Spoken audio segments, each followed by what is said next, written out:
você se considera uma figura polêmica? E, infelizmente, na internet, você que está no meio de televisão e tudo mais, você sabe que as pessoas não querem ouvir a verdade.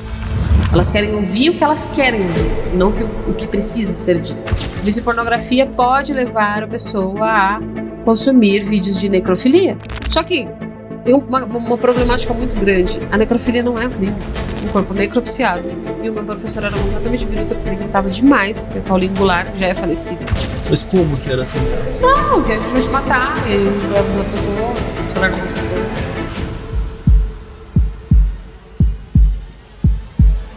Um feiticeiro, o magista, ele tem obrigação de meio, não de resultado. Então ele tem a obrigação de fazer o feitiço, não de dar e trazer o resultado para aquela pessoa. Em todos os corpos de fazer incisão. A gente fazia abdominal, tipo cesárea, sabe? Pra poder retirar o intestino. Eu me arrependo de ter mostrado demais o setor. Isso da época da Tanato no baldinho. Não me provoca que daí a conversa muda de cultura. Nina, sobre o mercado funerário. Eu posso afirmar que esse mercado carrega segredos perturbadores. Ela dedicou anos da sua vida a um dos mercados mais ignorados pela sociedade, mas que inevitavelmente faz parte da vida de todos. Uma especialista em preparar corpos para o último adeus. Ela se tornou referência no cuidado com aqueles que já não podem falar. A Nina Maluf é uma das maquiadoras de defuntos mais requisitadas do Brasil. No entanto, o que ela descobriu foi muito além do que a sua profissão exigia.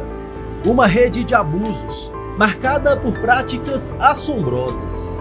Situações clandestinas, onde fotos e relatos de violência contra corpos eram abertamente compartilhados. Coragem foi necessária para denunciar essas atrocidades, mas o preço foi alto. Ameaças de morte, retaliações e o afastamento de tudo o que amava fazer.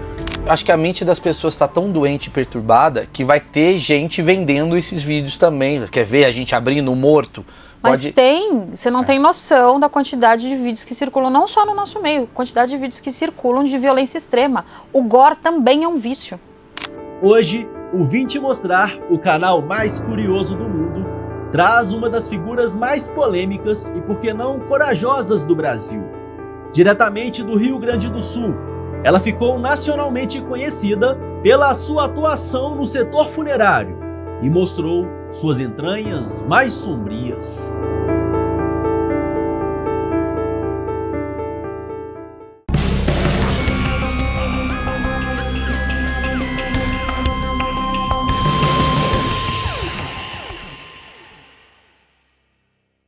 Prepare-se para uma entrevista reveladora e sem filtros. Eu sou Eberton Lopes e eu vim te mostrar uma conversa direto ao ponto com ela, que é perita forense, cientista quântica em formação, professora e já atuou como maquiadora funerária e tanatopraxista, e é também rezadora. Nina Maluf, seja bem-vinda. Muito obrigada. E Nina, começando aqui aquela clássica, quem é você? Eu sou um ser humano muito complexo. Cheio de coisas na cabeça, cheio de ideias. Eu sou uma pessoa que tem muitas ideias. Gosto muito desse meu lado. E explorar. Gosto de explorar. Eu sou muito complexa para ser explicada em poucas palavras. Mãe, esposa, filha. Né? Mãe e esposa. Mãe e esposa só. Estudiosa, né? Bastante. Gosto. Gosto bastante de estudar. Por falar em estudar, você se projetou graças ao seu trabalho no segmento funerário. Sim. Como é que foi esse início? O que te levou para esse segmento? O que me levou a ele foi o meu avô. De início, né? Eu era muito pequena, enfim. Ele que me ensinou a fazer a preparação, tá? Ele não era preparador. Ele trabalhava na Faculdade de Medicina da USP. Eu embalsamava para exposição, né? Ele fazia taxidermia, mais nessa linha. E eu aprendi com ele o ofício, e com o tempo eu fui me direcionando para o setor funerário, até cheguei a comentar contigo por uma questão muito pessoal, por dores pessoais minhas, e era uma maneira da minha família me ver, me enxergar como alguém que fazia um trabalho importante. Então eu me dediquei demais pela minha carreira, pra eu me tornar e ser a Nina Maluf, né? Porque falar em Nina Maluf é assim, você ama ou você odeia, não tem meio termo. Você mora em Porto Alegre. Em Canoas. Canoas, do lado de Porto Alegre. Do lado de Porto Alegre. E seu avô em São Paulo. Isso, eu sou paulista, morei a minha vida toda em São Paulo. Quando eu tinha 30 anos, eu me mudei pro Rio Grande do Sul. Casei com um gaúcho, e aí eu fui embora pro Rio Grande do Sul. Foi pro Sul por amor. Fui pro Sul pelo amor, exatamente. E lá você acabou se projetando, então, também, né, nesse segmento e ganhando projeção, uns amando, outros odiando. Ah, mas é meio a meio. Tá bem dividido a galera ali. Metade ama, metade odeia, não consegue nem olhar pra minha cara. E tá tudo bem, não tem problema nenhum.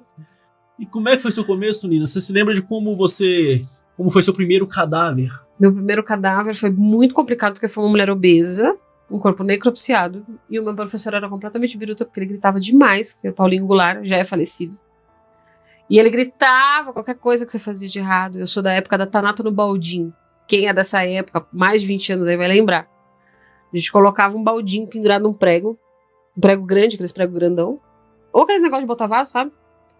Um balde com um cano de... tipo aqueles de gás, não, mais fininho, aqueles caninhos normal. E a gente fazia infusão por gravidade. E depois a gente abria o corpo, tirava e limpava o intestino. Depois devolvia, né? Mas a gente tirava as fezes, porque o processo de decomposição começa por ali, né? Então a gente limpava o intestino, tirava o sangue e aí concluía o trabalho fazendo o fechamento. Então eu sou da época dos primórdios, da época do Tanato no Baldinho.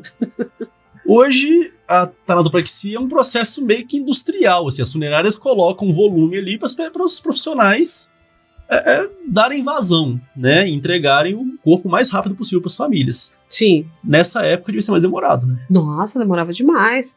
A gente levava cerca de 4 a 5 horas para preparar um corpo, para fazer bem feito, né? Mas a maioria, como até hoje, existem profissionais e profissionais, então tem muita gente que não prepara direito até hoje.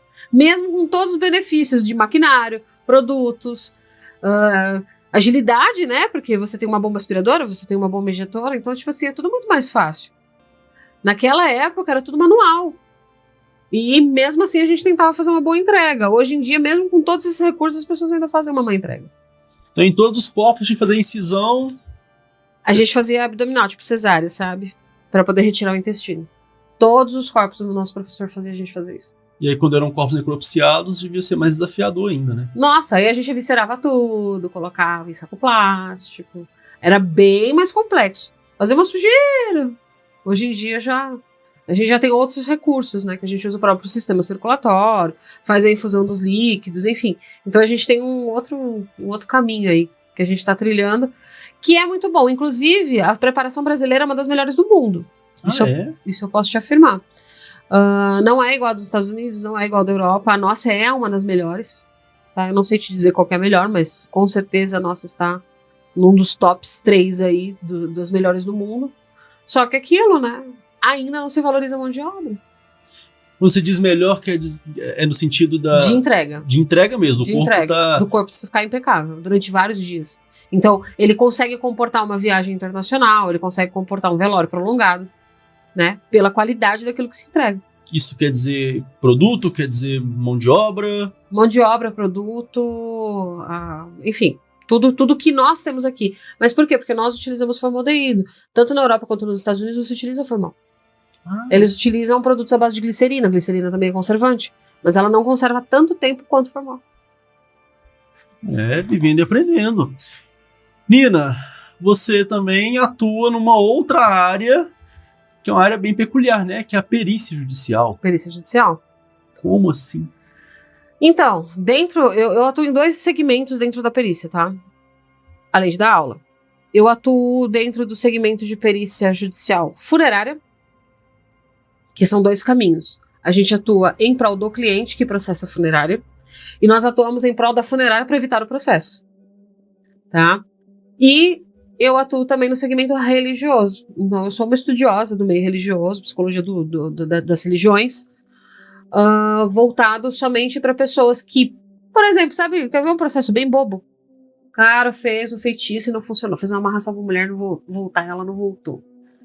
E aí a gente tem que explicar pro juiz que não é assim que funciona. Gera um processo. Pode gerar processo? Celso Russomano da amarração do amor. Adorei! É quase isso. Porque tem gente que vem reclamar 2 dias depois da pessoa ter feito feitiço. Só que o feiticeiro, o magista, ele tem obrigação de meio, não de resultado. Então ele tem a obrigação de fazer o feitiço e não de trazer o resultado para aquela pessoa. Porque quem comanda é a espiritualidade, não é o magista. Mas funciona mesmo? Cara, eu já vi casos de funcionar, eu acho horrível. Eu tô falando de amarração, tá? Eu não gosto. Mas existem outras magias muito boas. Abertura de caminho, pra você ganhar dinheiro, pra você se proteger, né? Das energias que as pessoas emanam, que a gente sabe que as pessoas emanam energia. Somos feitos de energia. E aí tem outros feitiços que você pode fazer aí, que dá bons resultados. Agora, a amarração tem caminho, né? Você tem que fazer. Eles falam que você precisa oracular pra poder saber se tem caminho. Tipo, saber se a pessoa ainda gosta de você, essas coisas. Então eles jogam o oráculo ali pra poder saber e ter certeza do tipo de feitiço que vai ser feito. Só que não é minha praia. Só que tem gente que reclama. Porque meu marido voltou, ficou uma semana e foi embora. Só que também, tu é chata pra caramba. Como é que o cara vai ficar? Me diga. Quer dizer, ele voltou pra casa e você conseguiu perder ele de novo. Sabe? Umas coisas assim. E como que é feita uma perícia judicial em hipoteticamente, trabalho de amarração? Muito bem, a gente vai fazer uma perícia voltada para a área digital. Por quê? Muita troca de mensagem entre o magista e o consulente ou o cliente. E às vezes o consulente ele diz assim, mas é certeza? Aí o magista diz, não é certeza. Nós jogamos, tem caminho, mas você vai fazer o trabalho, tipo, dá a explicação dele. Aí ela, tá bom. Então, só que assim, na cabeça dela, ele disse, sim, é certo que você vai conseguir. Na cabeça dela. Então, muitas vezes a gente faz a perícia para o cliente e diz assim, então, deixa eu te explicar uma coisa, porque a perícia é imparcial. E às vezes a gente tem que chegar para o cliente e dizer, então, o magista não estava errado, o magista estava certo, você que está errado.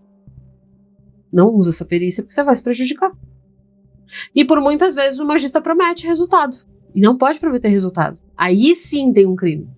E tem magista que promete resultado. Propaganda enganosa. É propaganda enganosa. Caramba. No caso das funerárias, você faz a perícia no corpo mesmo ali? Não. Aí funciona da seguinte maneira. Às vezes a funerária, ela entra... Vamos supor que uma funerária de XYZ está sendo processada. A funerária que ela está sendo processada, por exemplo, por um vazamento no velório. A família filmou, tirou foto e tal, então a gente vai fazer a avaliação digital desse material para dizer se realmente houve vazamento. E aí a gente sempre fala, né, pro pessoal filmar de perto e tal, a gente dá as coordenadas, né, porque às vezes o velório já aconteceu, a pessoa tá sepultada, não tem como a gente adivinhar, né, o que foi que aconteceu naquele dia. Aí a gente vem com as filmagens, a gente vê se esse corpo foi preparado, se teve base na preparação, se o que foi acordado no contrato está de acordo com o que eles receberam. Às vezes um caixão, uma troca de caixão, uma troca de flor, coroa de flor, pediu uma flor, pagou um valor e recebeu outra coisa. Isso acontece, a gente sabe que acontece. Para saber se não foi só uma falha humana da funerária ou se foi na maldade mesmo. Então todos esses aspectos eles são avaliados para poder embasar a perícia, para a gente poder entregar para o judiciário, tá? E num outro lado, que seria o lado das funerárias, nós vamos até a funerária e a gente aponta quais são os problemas que podem dar possíveis processos. Então nós acompanhamos todo o processo de gestão laboratorial, tá? Eu não faço administrativo, eu só faço laboratorial. Então, tipo assim, eu vou pro laboratório, eu vejo preparação, como que as pessoas preparam, como que elas se vestem, se o EPI é utilizado todo dia. Sabe aquelas coisas dos detalhes para saber se a empresa está fornecendo o material necessário, se é o funcionário que não está utilizando. Porque tem funcionário que processa a funerária e diz, eu não usei porque a empresa não deu. Opa, peraí. Mas quando eu estive lá, está anotado que tu tinha acesso a esse material. Então isso protege a funerária.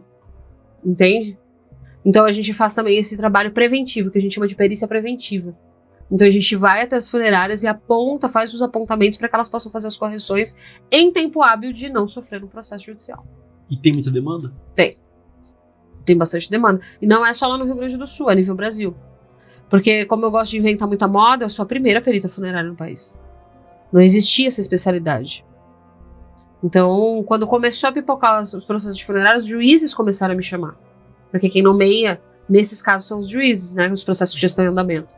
E aí eles começaram, né? A me chamar, e a demanda foi aumentando. Né? Comecei com perícia pro bono, que é gratuito, né? Que quando a família não tem dinheiro para pagar, a gente começou a fazer. E depois vieram as perícias particulares, para a gente poder dar andamento, né?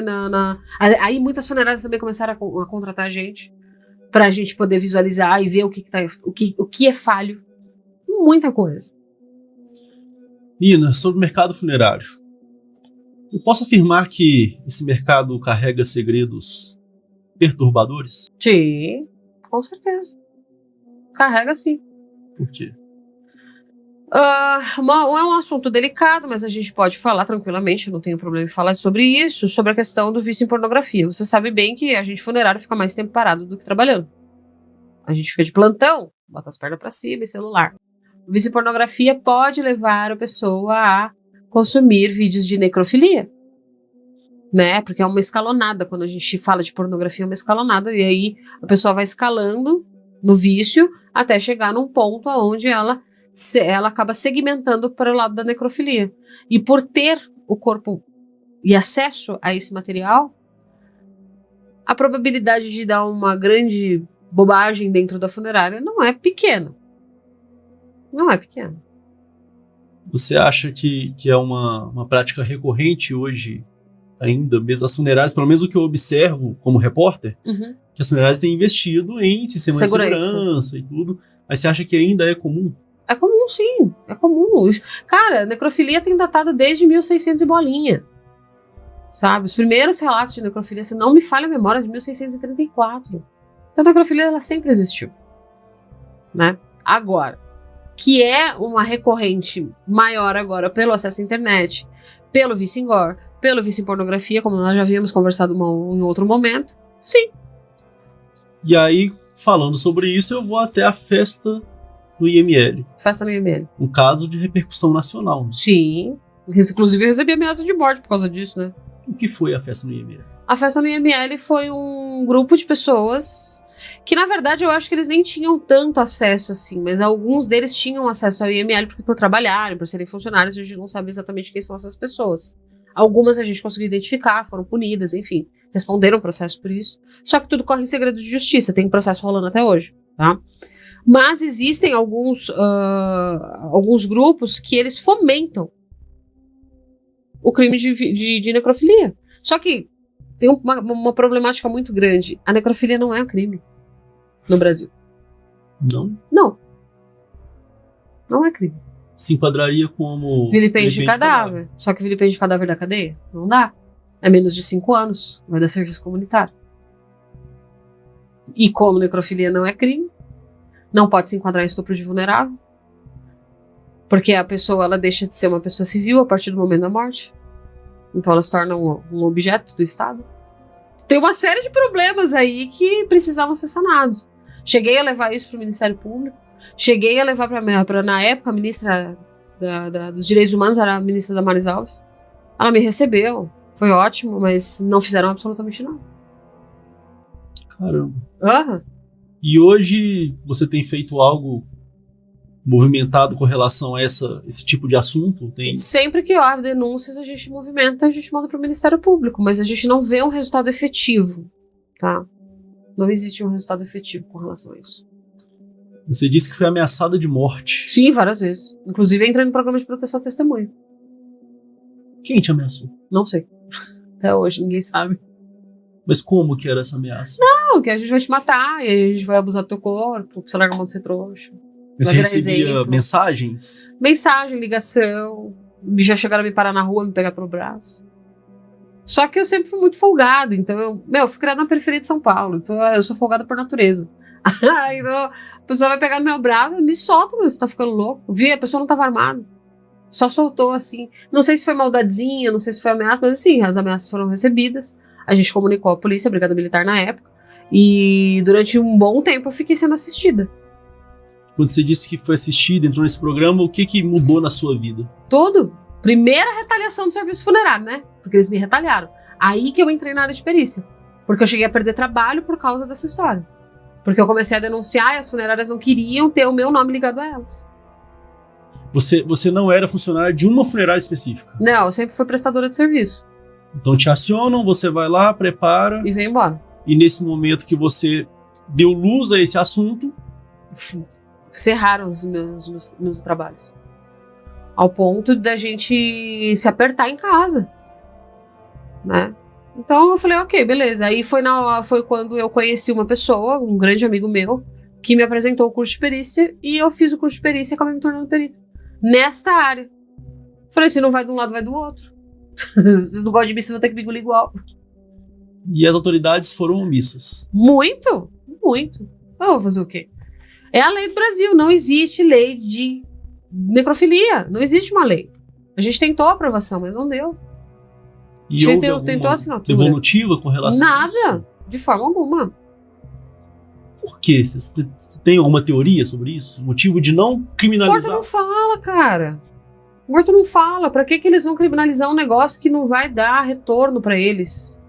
O Estado sempre pensa em si, ele não vai pensar na população.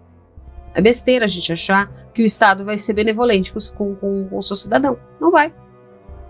Então eles não se importam. A real é essa. Qual é o seu sentimento diante disso?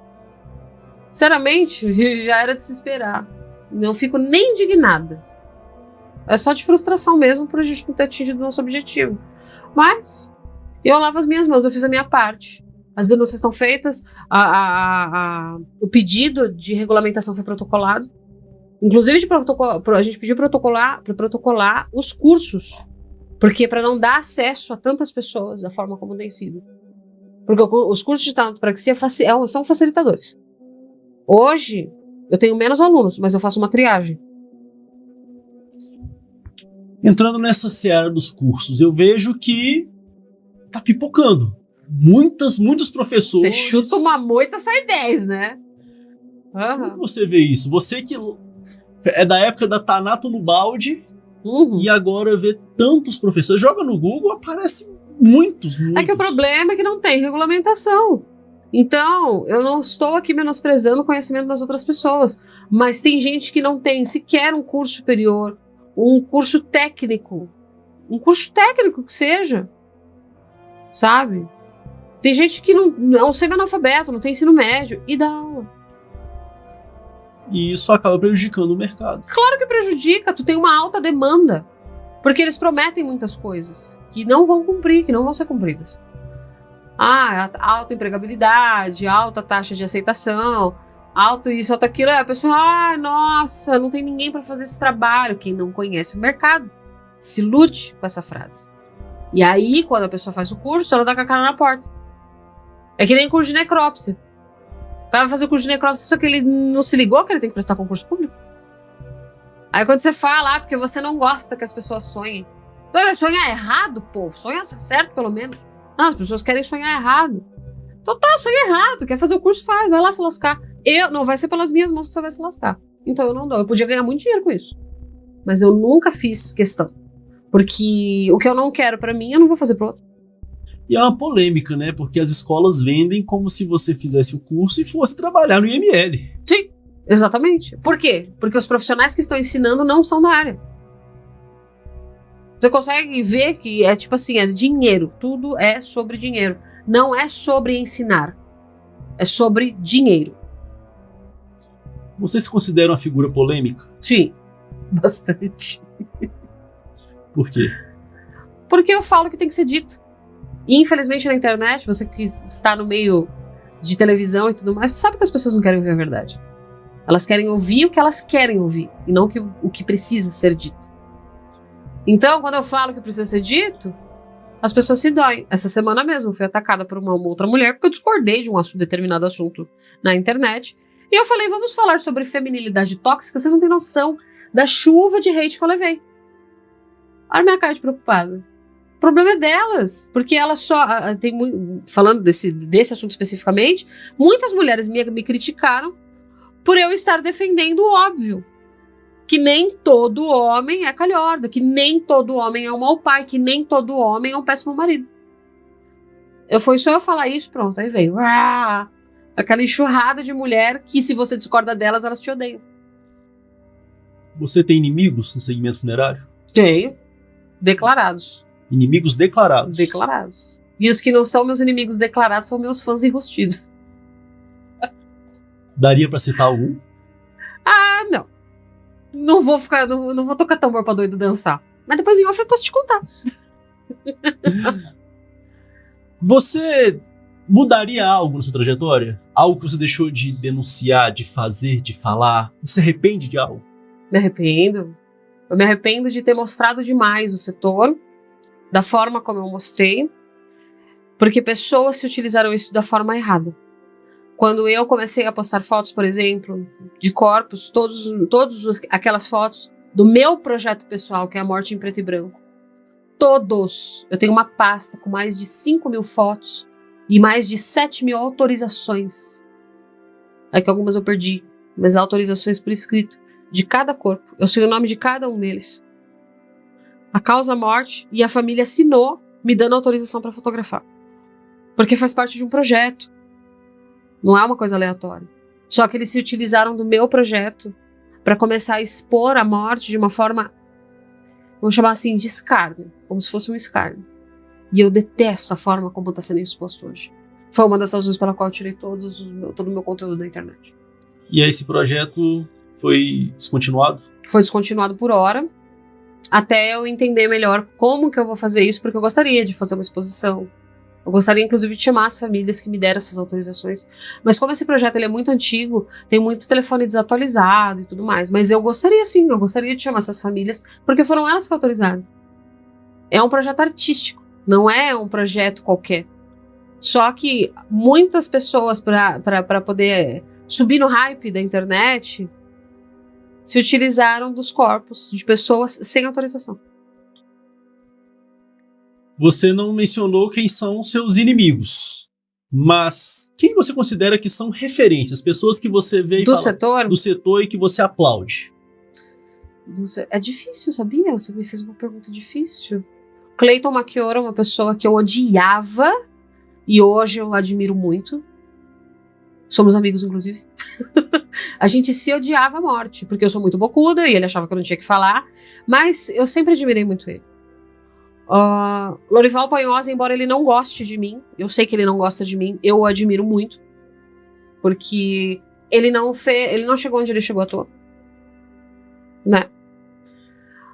Não sei o nome dos diretores do Grupo Zelo, mas eu também admiro muito, porque eles se expandiram de uma forma assim, e eu fiquei encantada com a forma como foi expandida a empresa, então eu admiro eles como empresários. Existem algumas, por exemplo, o Panhosa, eu admiro ele não só como empresário, mas como pessoa. Só que eu acho que ele é uma pessoa muito amargurada com a vida. E, tipo assim, ele me pegou numa fase ruim e ele determinou que eu sou uma péssima pessoa. Mas eu não sou. E tá tudo bem. É a forma como ele enxerga o mundo. Mas é uma pessoa que eu admiro. Como empresário, então nem se fala. Quisera eu ter esse ímpeto todo que ele tem. Empresas, você citou o Grupo Zelo. Sim. Tem mais empresas que você acha que estejam no caminho certo no segmento? Que vem à sua mente? Deixa eu pensar. Empresas que estejam no caminho certo. Tem o Grupo Portela, que é um grupo que eu tenho um grande apreço, que são de pessoas que eu gosto bastante, que inclusive são pessoas que nos ajudam com os cursos no Rio Grande do Sul. Teve lugares que eu passei que são muito bons também, Funerária São Cristóvão. Eu não sou hipócrita em dizer que, não, foi uma porcaria, não. Eles estavam no caminho certo até um bom tempo atrás aí, pelo menos as últimas notícias que eu tive. Eu acho que é só, assim. Eu sinceramente, eu não tenho grandes referências dentro do setor. As minhas referências são externas, são de pessoas de fora, né? São de estrangeiros, não são daqui. Uma pessoa que trouxe bastante visibilidade para o segmento de uma forma muito bonita é o pessoal da LRVF, que foram meus parceiros durante bastante tempo, hoje não são mais, mas a gente foi parceiro durante bastante tempo e é muito legal o trabalho deles, porque eles trouxeram muita coisa da Itália, né, para cá, e eu gosto muito do trabalho deles, acho admirável. E o resto, a maioria gosta de roubar ideia, muitas coisas que eu criei, como Tanatopet, Funeral Pet, coisas que eu desenvolvi há 5, 6 anos atrás, hoje virou referência nacional e os caras estão fazendo feira. E nunca sequer se deram o trabalho de me chamar. E tá tudo bem também, eu nem queria ir, mas não se deram o trabalho de chamar a pessoa que começou com tudo isso. Tu entende? Então, assim, não amargo essa situação, que fique claro, tá, gente? Eu não estou amargando essa situação, eu só estou comentando. Que, de fato. E a mulherada que é super ingrata também, né? É o que eu falei, que as mulheres se bica. Porque elas acham que... Porque eu fui uma das precursoras dentro do setor e eu coloquei essa mulherada toda pra trabalhar. Não tinha mulheres há quase 20 anos atrás dentro do setor, eram pouquíssimas as mulheres que tinham. E aí tu dá curso, eu chamava, precisa-se de mais mulheres dentro do setor, vocês precisam ganhar espaço, vamos trabalhar. E aí eu comecei a trazer essa mulherada, sabe? E aí elas começam a ter um comportamento ruim, começa a sair com os colegas de trabalho, porque acha que se sair com o chefe vai conseguir alguma coisa a mais, e aí o comportamento não ajuda em nada, e por aí afora. Eu não tenho absolutamente nada contra o setor funerário. O setor funerário é maravilhoso. O problema todo são as pessoas. Porque as pessoas estão tão enroladas nas suas próprias dores do dia a dia, da vida e da pequenez que se colocaram, que elas acabam cometendo erros tão estúpidos e estragando o que deveria ser bonito. Há quem diga que você está deixando o setor. Isso é verdade? Em parte, sim. Sim, eu tô querendo... Mas sabe o que acontece? Eu tô tentando me esquivar e o setor me puxa de volta. Eu falo assim, eu vou embora, não quero mais isso aqui. Aí vem uma empresa e fala assim, Nina, quer dar um curso pra mim, por favor? Antes de você terminar a sua jornada, vem cá e treina meus funcionários. Então o que eu fiz? Encerrei com o público em geral, só trabalho para empresário. Entendeu? Porque senão eu vou ficar enchendo o mercado de pessoas. Lógico, eu continuo dando assistência para os meus alunos, cuidando das pessoas que eu seleciono para ter aula comigo, porque hoje eu faço um processo seletivo, basicamente, para que a pessoa possa adquirir um curso meu, e, em contrapartida, eu utilizo o mercado dessa maneira, e eu faço com que os proprietários me contratem, só. Eu trabalho para a empresa, eu não trabalho mais para o público. Esses treinamentos são treinamentos práticos em laboratório? São treinamentos práticos em laboratório, são as perícias preventivas, porque você tem que ensinar os funcionários, né? Não adianta nada, sei lá, apontar os erros e não ensinar o que as pessoas têm que fazer. Então são cursos voltados para essas práticas, né? Boas práticas, para essas boas práticas. Nina, cientista quântica em formação. Tô estudando. Como assim? Eu tô estudando física. Tô fazendo uma faculdade de física quântica. Na verdade, tô fazendo física e vou me especializar em física quântica, né? E o que te levou para esse lado? Espiritualidade. Eu quero entender como é que esse mundo funciona. Antes de ir embora. Eu quero entender como é que ele funciona. Como que tem sido essa jornada? Maravilhosa. Maravilhosa. Eu acho que eu me encontrei ali, sabe? É um lado meu, assim, que me brilha os olhos quando eu falo. Muito mais, como já me brilhou um dia o setor funerário. Mas hoje me brilha muito mais essa parte da espiritualidade. Por falar em espiritualidade, ayahuasca, rapé, sananga, rezadora, né? Rezador. Como assim? Rezador é aquele que tá sempre frequentando as casas de ayahuasca e tudo mais. Só que ao invés de eu frequentar, eu abri a minha própria casa. Então você eu abri o meu espaço. conduz experiências. Isso. Eu conduzo cerimônias para consagrações da medicina, né? Então, lógico, teve toda uma preparação, né? Foram 3 anos consagrando numa casa de rezo.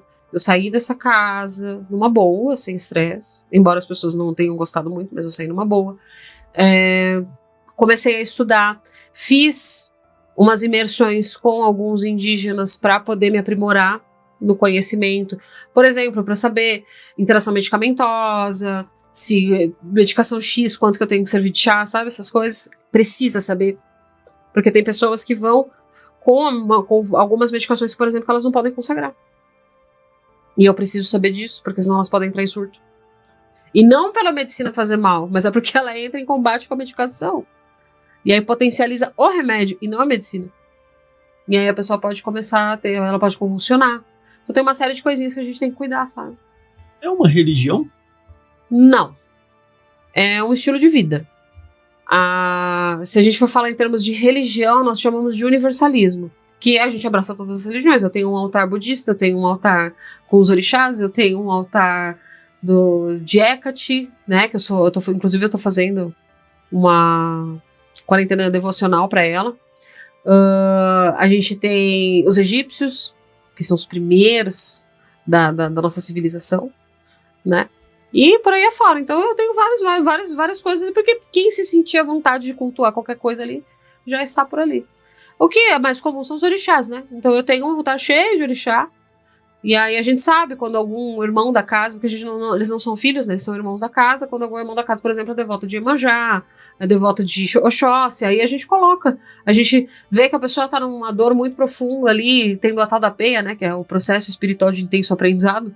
Quando ela tá tendo uma peia, a gente coloca o orixá ali, acende uma vela, para que a pessoa possa se conectar com o seu orixá de cabeça, com o seu orixá de preferência, e poder seguir na sua caminhada, né? Então a gente tem esse cuidado também com os irmãos da casa para que eles possam desfrutar de uma experiência que vá a crescer na vida deles, né? E não só a experiência pela loucura de ver coisas coloridas, porque tem gente que cai nessa, né? De ir lá tomar o chá, que legal, tudo colorido, mas não é isso. Achei que é recreativo, né? É achar que é o chá recreativo e a gente não faz uso recreativo. É o uso medicinal, né? Então aí a gente tem o ambil, que é a medicina do tabaco. Então ele é um tabaco macerado, preparado para fazer o rezo. Então você coloca ele na mucosa da boca e não engole, tu deixa ele na mucosa, lógico, você vai salivar bastante, você vai cuspindo aquela saliva, e você não pode, você vai se concentrando e ela vai te dando entendimento sobre resoluções de problemas. Os pajés utilizavam o ambil como uma forma de como é que fala? De resolver problemas. Então eles utilizavam o ambil para resolver problemas. Antes de grandes reuniões, eles utilizavam o ambil. Rapé. Rapé é maravilhoso também. É uma medicina que te conecta, que te aterra, que te bota os pés no chão, que te faz pensar. A gente fala, né, que a ayahuasca é a mãe e o rapé é o pai. E o pai rapé, ele não vem para brincar.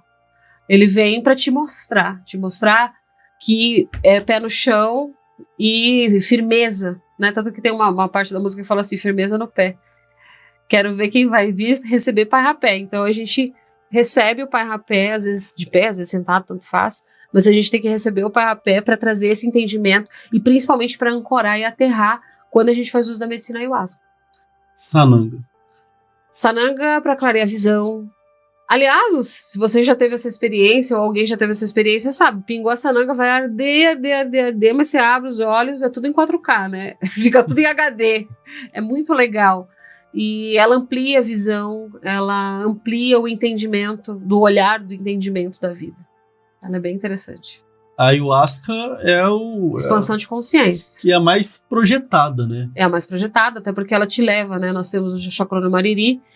A chacrona tem o DMT, que, inclusive, é uma coisa interessante da gente falar, que o DMT a gente só libera quando a gente nasce e quando a gente morre. Então, o DMT, quando ele está fazendo parte do teu corpo ali naquele momento, ele precisa de uma molécula complexa chamada imal. O imal é o que mantém você naquele estado de força que a gente chama, que é o estado de expansão. Então, para você ficar 4 ou 5 horas em expansão, tu precisa do imal. Por isso que precisa das duas plantas. O cipó, que vai conter o imal, e a chacrona, que é o DMT. Nina, tabu. Mercado funerário é cercado de tabus. As medicinas também são cercadas de tabus. A Nina também é cercada de tabus. Você tem algum tabu que você deseja quebrar, que você deseja que seja quebrado? Cara, é que eu não tenho tabu nenhum. Eu sou super de boa. Eu sou exatamente isso aqui que você tá vendo. Eu sou super de boa, eu só não piso nos meus calos. Não me provoca que daí a conversa muda de figura. Mas eu sou uma pessoa super tranquila.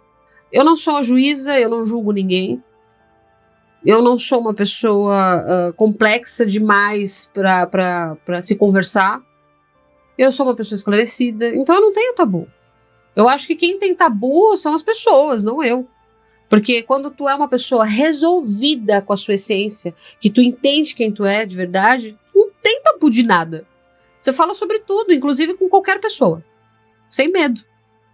Se você puder deixar uma mensagem para essas pessoas que estão agarradas a tabus, essas pessoas que talvez estão te criticando, te ameaçando, olhando pra sua câmera aqui, o que você falaria? Cara, quer me criticar, me critica. Eu não tô nem aí. Eu falo, falei bem, falei mal, falei de mim, né? Eu não me importo de falarem mal de mim. Eu realmente não me importo. Mas eu acho que seria interessante que essas pessoas olhassem pra si antes de falar do outro. Porque antes de eu criticar alguém, eu vejo se eu não cometo o mesmo erro que essa pessoa, ou se aquilo que eu estou criticando não revela algo sobre mim.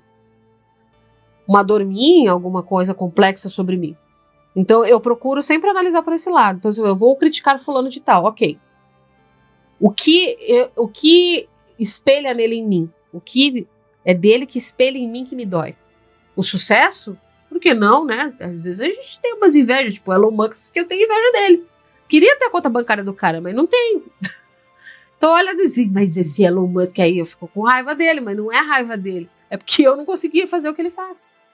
E muitas pessoas me criticam porque elas não conseguem fazer o que eu faço. Porque nunca é sobre o que você tem. E sim, é sempre sobre o que você é. Então eu conheço muitas pessoas que gostariam de viver a vida que eu tenho, mas não sabem metade da caminhada. Não sabem metade das coisas que eu passei. Quantos sapos eu engoli pra poder chegar onde eu cheguei. E eu não cheguei muito longe, rica, bela, maravilhosa, mas eu cheguei com um esclarecimento, meu amigo, que eu não troco por dinheiro nenhum no mundo. Porque agora dinheiro é consequência. Eu já fiz fama, eu já fiz amigos, inimigos, eu já cumpri meus protocolos, eu já disse tudo que eu tinha para dizer do setor, já critiquei o que eu precisava criticar, já apontei as falhas que não foram corrigidas. Então eu fiz a minha parte não só como ser humano, mas como cidadã. O resto, meu, é tudo consequência. Eu não devo mais satisfação pra ninguém, entendeu? Eu cheguei nesse ponto, eu não devo mais satisfação. E nesse ponto da sua vida, o que você projeta para o seu futuro? Pro meu futuro, eu não vou... Assim, foi o que eu falei, eu não vou sair 100% do meio funerário porque muitas empresas ainda me contratam. Inclusive, minha agenda para dezembro tá lotada, graças a Deus. Eu pretendo continuar trabalhando desta maneira que eu estou, trabalhando com as perícias e a casa de rezo, porque eu não quero viver do rezo, eu quero viver o rezo. Eu quero viver aquilo que eu posso proporcionar para as pessoas, né? Então, isso para mim é muito, muito mais fundamental do que eu só tirar dinheiro da parte da religião. Então eu continuo fazendo minhas coisas aqui, e a religião é algo que me acresce como ser humano, que me complementa, que me enche de alegria, e poder ajudar outras pessoas a despertar dessa matrix que a gente vive é tão maravilhoso que eu levo como uma missão de vida. Nina, muito obrigado. Eu que agradeço. Convite. Espero que tenham gostado. Eu gostei muito. E para você que está assistindo aí agora, as redes sociais da Nina estão aparecendo aí na tela. E compartilhe, inscreva-se nesse conteúdo. Eu sou Eberton Lopes, agradeço muito pela sua audiência aqui no canal mais curioso do mundo. Até a próxima.